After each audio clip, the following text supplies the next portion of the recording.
Good morning, wonderful people. Welcome to my channel.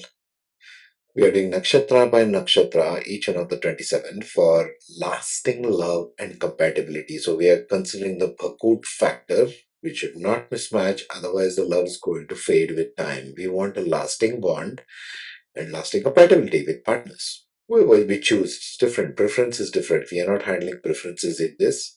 We're just looking at the moon, the sign of the moon.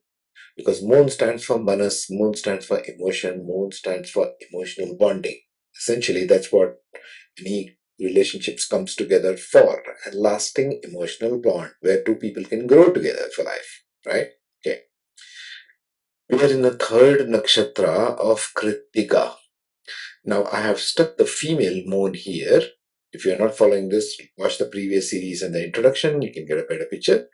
So, this is the female moon, right? And we have to look at the signs from the first house, the first one, the third sign from the moon sign, the fourth sign from the moon sign, not the house, the seventh sign from the moon sign, and the 10th as well as the 11th. That's why I have stuck in 1, 3, 4, 7, 10, and 11.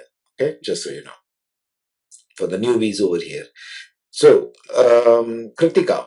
Krittika, why I have stuck a female moon over in Krittika is because Taurus is a female sign. It's better, preferable, although not mandatory, for a man to have a, a moon in the male sign, female to have the moon in the female sign. Now, these days we have all kinds of gay and lesbian kind of preferences. That's fine. I have no objection to either one of them. Sexual preference is your personal thing. But then you got to decide what's your dominant theme. Are you a masculine type person or are you a feminine type person? Doesn't matter which bodies you hold at the moment. Things are changing very quickly. There's new energies, right? So let's say the moon is in Krittika, which is a female one, female type, feminine type. Okay. So that will be compatible, of course, with Krittika Nakshatra. Krittika Nakshatra is compatible with Krittika. That's first compatibility. Or the man or the woman's moon in Ashlesha Nakshatra, because Krittika is Rakshasa Gana. Be very careful of this. Don't match it with the blue ones, not with Punarvasu or Pushya in Cancer, okay? Because these two are Dev Ganas. The Dev Ganas are in blue bubbles, Rakshasa Gana are in yellow bubbles, and Manushya Gana are in brown bubbles. Just recapping here for the newbies. So the man or the woman's moon should be in Ashlesha Nakshatra, which is also Rakshasa Gana in Cancer. Or Krittika Nakshatra female moon or even a male moon will match with Magha Nakshatra in Leo. Preferably is the male moon because Leo is a male sign, as you can see, Sattvic, fixed and male. Or Krittika Nakshatra can also match Scorpio sign. Krittika Nakshatra is in Taurus sign. We're considering the Taurus signs only here. It can also match with male or female moons in Vishakha Nakshatra or in Jyeshtha Nakshatra which fall in Scorpio, because it is 7th place from Taurus. 7th also will match. Now, characteristics will slightly differ, which I want to handle towards the end. So just go through this whole 27 of them first, and then we will get to the characteristics. What differs between 1, 3, 4, and 7 and 10? That's a little deep dive. Let's cover the basics first, then we'll get to the deep dive. Yes, makes sense.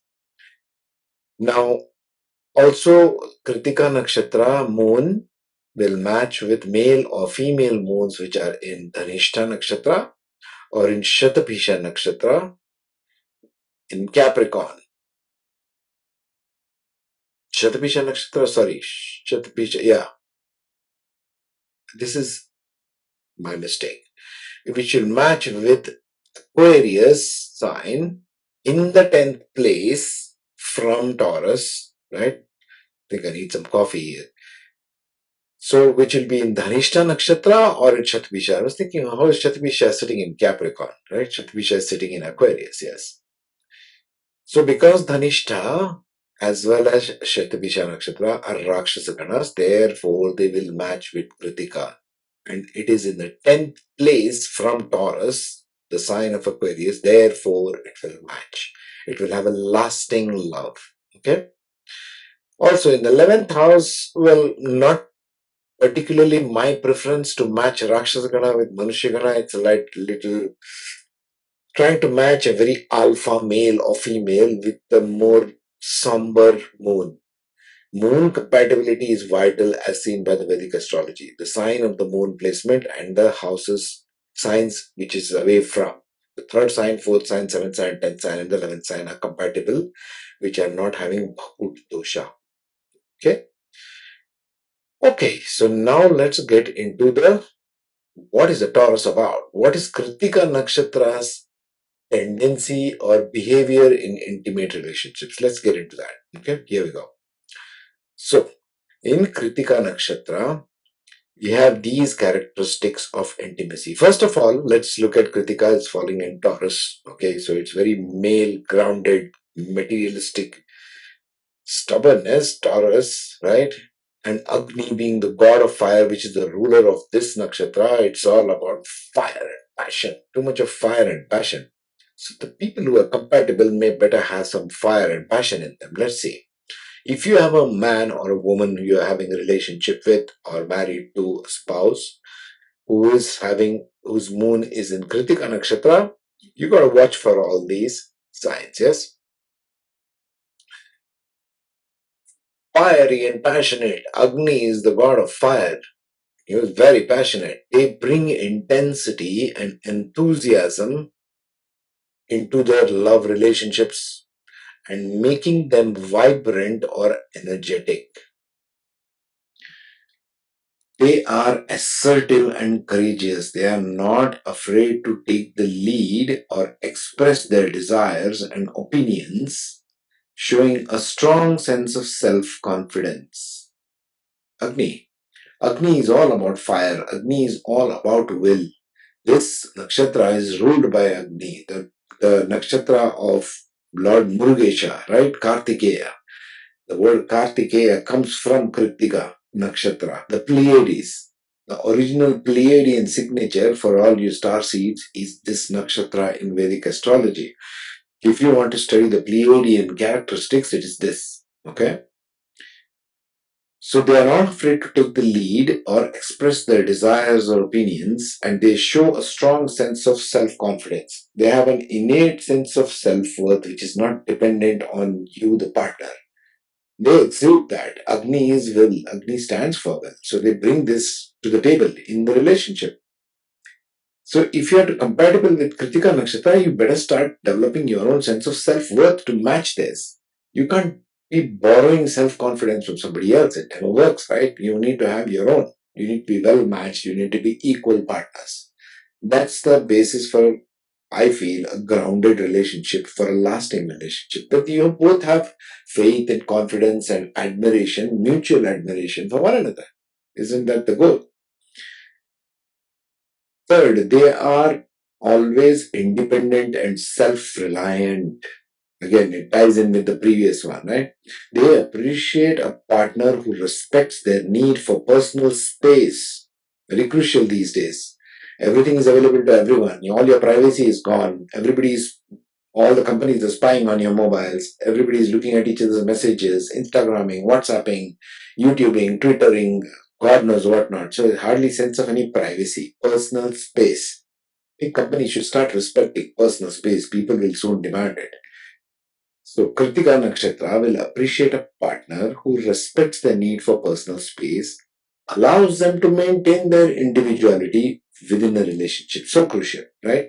And Krittika Nakshatra appreciates this. They want that in a relationship. I have my boundaries, I have my things to do, I have my beer buddies, or I have my, female friends I need to go out and have parties with. I need to have my own boundaries, my own space to do with things with my people. Other than the partnership and love relationship, one thing doesn't have to exclude the other. That's what Kritika is about. Personal boundaries, they demand respect. Discerning and selective, they have high standards and seek compatibility and emotional connection in their relationships. So they seek high standards for themselves.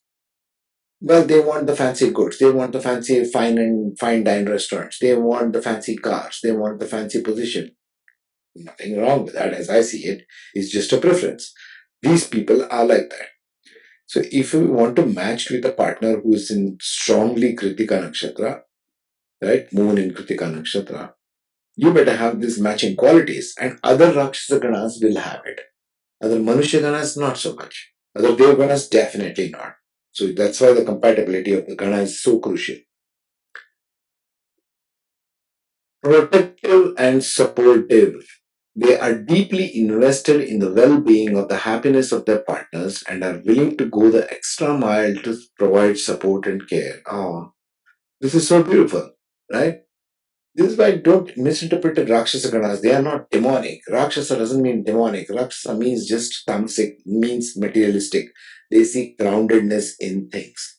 Don't over amplify or exaggerate like most of the Indians tend to do. Everything is exaggerated in India, right? Oh my God. So, providing support, protectiveness, and supportiveness, they are deeply invested with the well being of their partners, even their families. They want to do things for you. Allow them to do things for you. If you have in a relationship with a man or woman with moon in Kritika, let them do things whatever they wish they do things for you. This is another part of the relationship I find most couples get it confusing. In the sense, relationship, they say, oh, it's about giving, giving, giving. No, you have to be able to receive love. Okay? Many people are not able to receive love, receive gifts, receive all the adoration, admiration from their partners. This might be important to them, like in this particular case. It is important for them to show their protectiveness, their supportiveness by investing themselves in the happiness of their partners. They are giving you gifts and you're saying, of course he or she owes me this. I got him this and that. This is childish. Grow up. Striving for perfection. They have a desire for harmony and balance and may work diligently to maintain a stable and ideal partnership. Striving for perfection. Why? This is one of the nakshatras which is ruled by the sun. That's why I stuck in the symbol of the sun over here. You can see the sun, right? So the sun is about self-respect. This is where we have not dealt too much in this channel with the nakshatras ruled by the particular planets and points. That's for some other day. I want to cover the basic, which can help you get started off right away, develop an interest, kind of learn these more, Google it, find out more about this to get you interested in this beautiful science, right? So I want to cover those grounds first and then get to finer aspects. So because it is a sun-ruled nakshatra, they have striving for perfection. Sun is self-confidence. Sun is the soul. Sun shines wherever it says there is no darkness. It strives for perfection. They have a desire for harmony and balance and may work diligently to maintain a stable, ideal, long-term partnership. There you go. They are adventurous and spontaneous. They enjoy exploring new experiences with their partners and may introduce novelty and excitement into their relationships. How beautiful is that, right? Kritika, admire your people. So they enjoy exploring new experiences with their partners. They're adventurous. They want to go and get stuff done, right? They want the fine time. They want all the good things of life. Like I said, the Rakshasa Gana people are about enjoying the material plane of existence to the max. It's nothing wrong or right about any of this stuff. If you come up from a place of wrong or right, or this person is good, that person is Vedic astrology is not for you. You can leave this video and go somewhere else. You can find all the good and bad stuff lots of places. There's nothing good or bad in Vedic astrology. It comes from a place of it is what it is. Sunlight is what sunlight is, moonlight is what moonlight is. What is good or bad about it? You can't qualify it. Vedic astrology doesn't qualify anything. It just says this is what it is. Take it or leave it. They have an emotional depth. They value deep connections and look for partners who can match their emotional intensity. Agni is about intensity. The god of fire is about intensity. It's flowing up and down in your spine. It comes in your groin. It comes in your chest. It comes in your head. Heat comes out of your ears. I'm just personifying Agni. Agni is will. Agni is pure fire.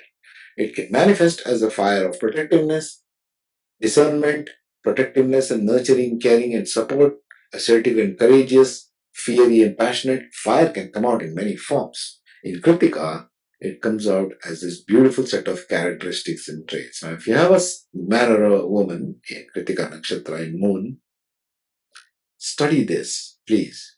Get to know them better. Doesn't matter how well your partner, your point system is matched. I have seen this so many times again and again. I keep telling you, they come to me saying, "What's wrong with my husband? Or what's wrong with my wife?" That's not the point. You're not taken any time to understand them. It's not some miracle that you produce. A relationship is like a guru would like to say, it's more of a management. It's not a lottery ticket. Okay. Next, we shall be doing the next one. I don't know which one that is. After Kritika, I think Rohini, right? Rohini Nakshatra. Let's do that next. Okay. Meanwhile, take care, be safe. Have a good day. Nakshatra of Uttara Falguni. Right? Moon in Uttara Falguni for a man or a woman. What relationship, what intimacy can be lasting for them in marriage and in relationship. For a man or woman's moon in Uttara Falguni, the first level of compatibility would be Uttara Falguni itself, because the same nakshatra, it matches, they understand each other very well. The next level of compatibility is the third sign from Leo, which happens to be Libra, as you can see over there. And moon should be over Swati Nakshatra. Uttara Falguni Nakshatra in Leo. Why? Because it goes into Virgo also. Okay, so I'm talking specifically about Leo here. So moon in Uttara Falguni in Leo will match with Swati Nakshatra, which is third place in Libra from Leo. Okay, better to watch on iPad. The next level of compatibility for moon in Uttara Falguni would become the fourth sign of Scorpio and the moon in Anuradha Nakshatra, because Anuradha is Devgana. We are always trying to ascend in terms of higher vibration, in terms of higher level of understanding. Devganas have a higher level of understanding by default compared to the other two. So we are trying to move up the ladder, so to speak. So Uttara Falguni, being a Manushya Gana, will be compatible with the Dev Ganas in a better way. Uttara Falguni will learn from Anuradha. Think of that. So Anuradha Nakshatra in the fourth sign of Scorpio from Leo. The next level of compatibility for the Uttara Falguni moon, man or a woman, is the sign of Aquarius, right opposite. And because Aquarius is right opposite, it's more definably compatible. So 11th sign of Aquarius has compatibility would be Purva Bhadrapada. Uttara Falguni in Leo, moon, and man or woman's, and the partner's moon in Purva Bhadrapada in Aquarius. Very careful about these padas here. Purva Bhadrapada also goes in Pisces, not that. We are talking about Purva Bhadrapada padas within Aquarius. This will match very well also, because both are Manushya Ganas again. Do not match under any circumstances Devgana to Rakshasa Gana. Do not do that mistake. It's a recipe for divorce. Next level of compatibility is between moon in Uttara Falguni to the partner's moon in Rohini Nakshatra or Mrigashirsha Nakshatra within the sign of Taurus. Okay? Rohini is Manchagana, Mrigashirsha is Devgana, fine, compatible. Okay? Next level of compatibility would be the 11th sign of Gemini from Leo is Gemini as marked there, and it is compatible with all three. Vrikshesha in Gemini, Ardra in Gemini, and Punarvasu in Gemini. Why? Because the Ganas are the matching compatibility. Higher level of ascendance, if you want to take it in relationship, obviously would be Vrikshesha and Punarvasu, because both are their Ganas. That's the higher level. If you want to stretch this relationship a little more and find better partners, it's nothing like that, but the Gana matching is very crucial. Rakshasa is definitely compatible with Rakshasa Gana, yes. Manushya to Manushya, yes. Dev to Dev, yes. But we are trying all kinds of combos here, remember? So we need to understand that Rakshasa can be compatible with Manushya. Manushya can be compatible with Dev. That's the higher ladder. You're moving up the ladder of association, of intimacy, of bonding. Humans want to bond with one another by default. We are gregarious creatures. We are not loners like other mammals are, some of the others. So next, let us examine Uttara Falguni and what are the characteristics of intimacy that Uttara Falguni brings to the table, which is slightly different from Purva Falguni. Purva Falguni wants to initiate stuff in relationships. Uttara Falguni wants to maintain that relationship. You will see this in the next slide. So there's the chart for you folks. Uttara Falguni, the 12th nakshatra, which falls in the sign of Leo, and 10 degrees into Virgo. So 26.4 degrees of Leo to 10 degrees of Virgo. Guna is Rajas, so it wants to move a lot. Rajas is a very strong moving energy. Tattva is fire, so it wants to move a lot. We can do analysis in many different counts here, yes? Nadi is Vata. Nadi is more of a health issue, so we'll not worry about that because we are talking about intimacy here. So the Gana is Manushya. Deity is Aryaman. Always the key to understanding nakshatras is to understand the deities. And we have covered this in so many ways in Rahu and Ketu's study. We have covered this in Navamsha study, and we shall continue to unravel this more and more and more. There are layers and layers of this stuff. But let's get into the Leo part of Uttara Falguni and intimacy characteristics. Intimacy characteristics will be pretty much the same between Leo and Virgo. So this is common factor. Okay. The moon sign compatibility might differ here and there. We shall see that in the further slides. What are the characteristics of intimacy for an Uttara Falguni Nakshatra? They are loving and affectionate. They express their love and care for their partners in gentle, nurturing ways. How beautiful is that? They genuinely care for the well-being of their partners and often go out of their way to help them and uplift them. Beautiful aspect, right? Uttara Falguni wants to maintain a relationship. Purva Falguni wants to start a relationship. Just saying that. Responsible and reliable. They take their commitments very seriously and prioritize creating a stable, secure environment for their loved ones. They value long-term partnerships and are dedicated to nurturing and maintaining the bond with their partners. Once again, we are seeing a drive towards maintenance of a relationship, not just starting one. It's one thing to start a relationship, start an affair, start a love affair, and quite another thing to maintain it long term. We are talking about long term intimacy aspects. So if you're a man or a woman, or if you have a partner, if you're already married and their moon is in Uttara Falguni, you need to understand this about them. Next, they are traditional people. This is where the Leo comes in. The Leo is quite traditional zodiac sign. They have traditional values. They value cultural heritage and may seek partners who share similar values and beliefs. You might be seeing a commonality with Magha Nakshatra there. We covered Magha Nakshatra already. You can watch that. So traditional aspect, right? They want cultural heritage, their culture, whichever culture you are born in the world, doesn't matter, but they value that a lot. My culture, my race, my country, whatever my culture is, right? This matters a lot to them. So you connect with them at the traditional value factor and you connect with them very well. Good communication skills. They are able to express their feelings and thoughts clearly, fostering open and honest communication in their relationship. You need to be open with a Uttara Falguni. You can't just be shut off. You can't be secretive. This is where the challenge might come with Anuradha Nakshatra. Remember the fourth position we just covered, which is in Scorpio. Even though it is a Devgana, Anuradha Nakshatra needs to talk a little more, not just keep things in the head buried or secretive about things. They are sensitive to criticism. Who isn't? But Uttara Falguni is more of.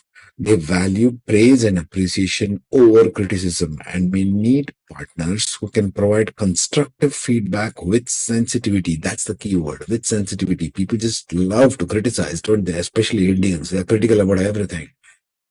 We need to develop a culture of appreciation first, criticism next, even in relationships, even in work, every area of our life.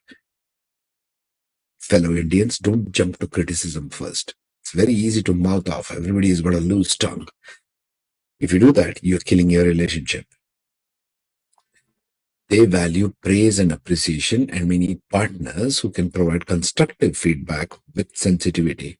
They strive to create a peaceful and harmonious atmosphere and may avoid conflict wherever possible. Avoidance of conflict. This is again a theme even noticed in Anuradha Nakshatra, avoidance of conflict. Maybe even in Rakshasa Nakshatra, avoidance of conflict. So this theme will play out in different nakshatras, you will see. Practical and grounded. It's a practical nakshatra, especially going into Virgo. You see, Virgo is very practical. Uttara Falguni goes into 10 degrees of Virgo, so that becomes very grounded. It is a Manushya Gana, so it will be more and more grounded. Yeah. They value stability and may seek partners who can provide a sense of practicality and security. Practicality, folks. It's not just about romance. Yes, romance is about very essential component. Yes, totally. It should be there throughout life. Totally. Keep building on that romance. Totally. Yet, there is an element of practicality. You need to pay the bills. You need to have the money. You need to be growing in your own ways. Don't just be static in your relationship. No relationships ever work properly that way. Each person has going through a different set of mahadashas, different set of ideologies, different sets of energies. And in this kind of a new energy, everything is shifting so dynamically. If a man or a woman in a relationship are going to want to flourish together, you need to study, you need to follow your pursuits, your hobbies, you need to study more and more. Give some food for the mind, each one, each of the partners. Then you can have a lasting kind of stability in the. First, let's begin by examining our usual suspects, where the moon is placed and what it means in terms of compatibility. You got to always look for the moon sign placement because moon is where the intimacy match takes place as per Vedic astrology. Okay. So first one, moon in Uttara Ashadha. I put it at the first house, but it can be in any house. This is just for ease of understanding. Uttara Ashadha. Moon in Uttara Ashadha is first compatible in the same as Purva Ashadha. See, the Purva and Uttara will be pretty much the same, okay? So this is same as the previous one, Purva Ashadha. So the third sign from Sagittarius being Aquarius, it will be compatible with Purva Bhadrapada. That's number one. Number two is fourth sign from Sagittarius, which happens to be Pisces, like you see there in Uttara Bhadrapada. You're seeing a trend here, aren't you? All the Manushya Ganas are compatible with Manushya Ganas. And in the seventh sign, the third compatibility would be the seventh sign from Sagittarius, which happens to be Gemini, and in Vrikshisha, Ardra, or Punarvasu Nakshatra. Any one of these. My personal preference is towards Vrikshisha, right? Or Punarvasu, not so much Ardra, because then you're going into the higher ascendance of relationships. Relationships should be going towards a higher level always. Rakshasa should be going towards Manushya. Manushya should be going towards Deva. That's the idea. Next level of compatibility will be the 10th sign from Sagittarius, which happens to be Virgo. And in Virgo, it should be in either Uttara Falguni or Hasta. Hasta forgot the blue bubble there somehow. Hasta is a Devgana. So, yeah, Uttara Falguni or Hasta Nakshatra of the partners. The last level of compatibility, good one, for a lasting love relationship, we are talking about lasting love through life, is the 11th sign from Sagittarius, which happens to be Libra. And in Libra, Swati Nakshatra, very careful about that because the other two are Rakshasa Ganas. Libra is a very fierce sign. You want to make it more on the compatibility level rather than on the going on a war path, yeah? Relationships shouldn't be about quarreling with one another, obviously. So let's see now. This is for Uttara Nakshatra, which falls in Sagittarius. Now let us see the one which falls in Capricorn. This is most of it actually. Most of it falls in Capricorn. So in Capricorn, the first level of Uttarashada compatibility will be the third sign from Capricorn, which now happens to be Pisces. This is why it's important to get these padas right. Okay. You can see my Nakshatra series on the padas. You need to be very careful about the pada here. Otherwise, you will end up with a mismatch. So Uttarashada within Capricorn will match on a third sign from it with Uttara Bhadrapada, Revati, or Purva Bhadrapada in Pisces. This third level of compatibility would be with the sign of Aries, which happens to be the fourth sign from Capricorn. We finished Pisces, so obviously we are in Aries. And in that, the compatibility would be with Ashwini and Bharani Nakshatra only, not Krittika. Okay? We don't want to go down the ladder in relationship. We want to go up. So the fourth level of compatibility for Uttarashada Nakshatra moon is the partner's moon should be in Pushya Nakshatra or Punarvasu Nakshatra in Cancer, which happens to be the seventh sign. Now, this will become like a magnetic attraction. Remember, number 1, number 7 is always a magnetic attraction. The twin flame phenomena, the opposite soulmate phenomena. It will feel like that. And it's a good match because it's going from Manushya towards Deva.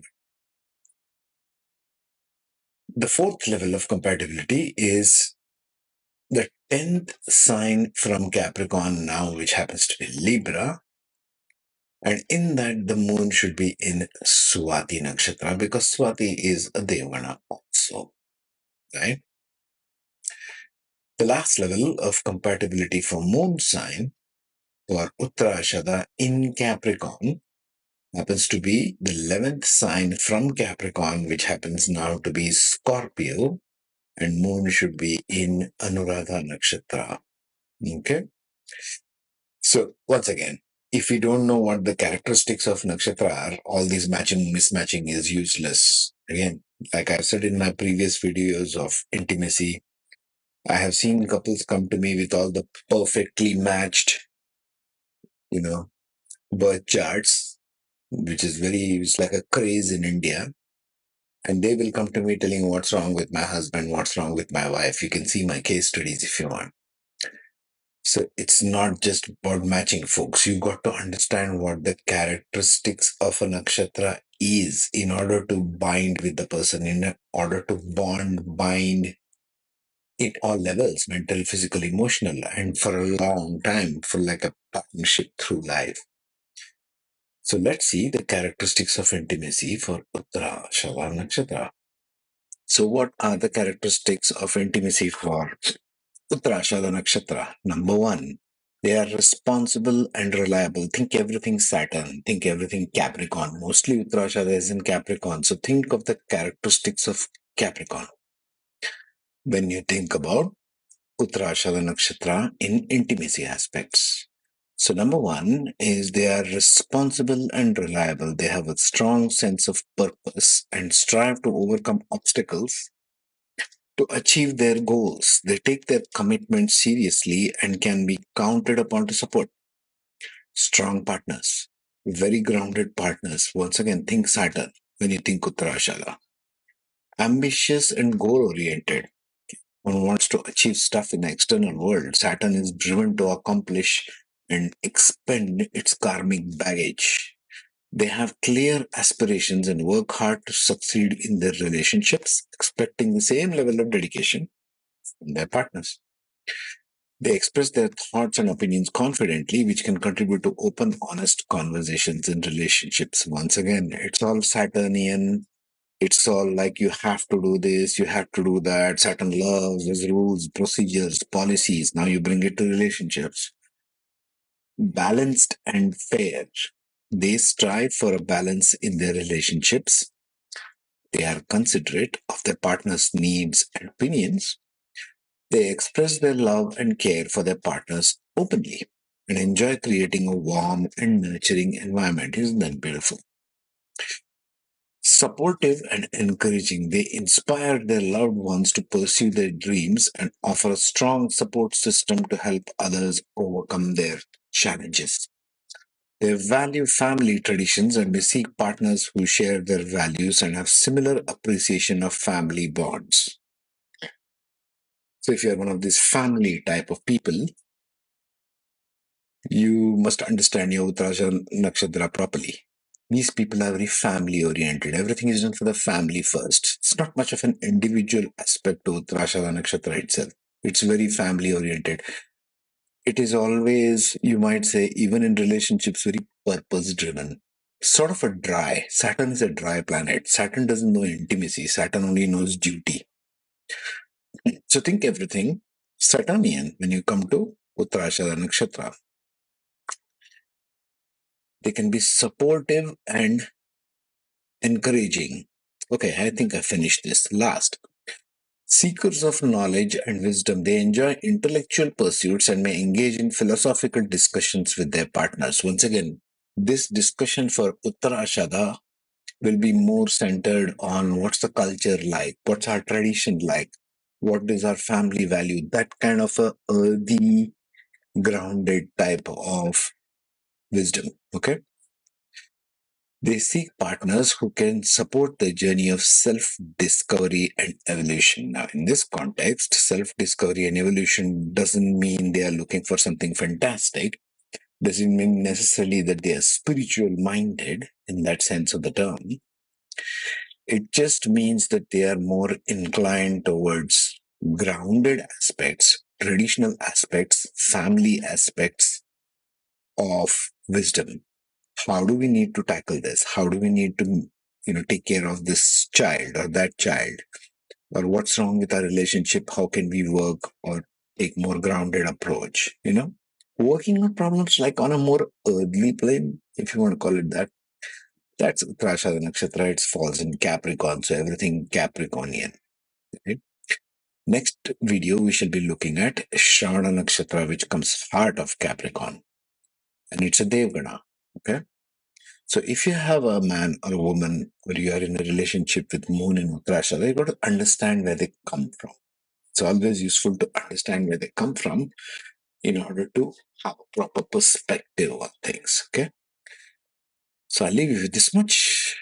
Let's see you in the next. Take care. Be safe.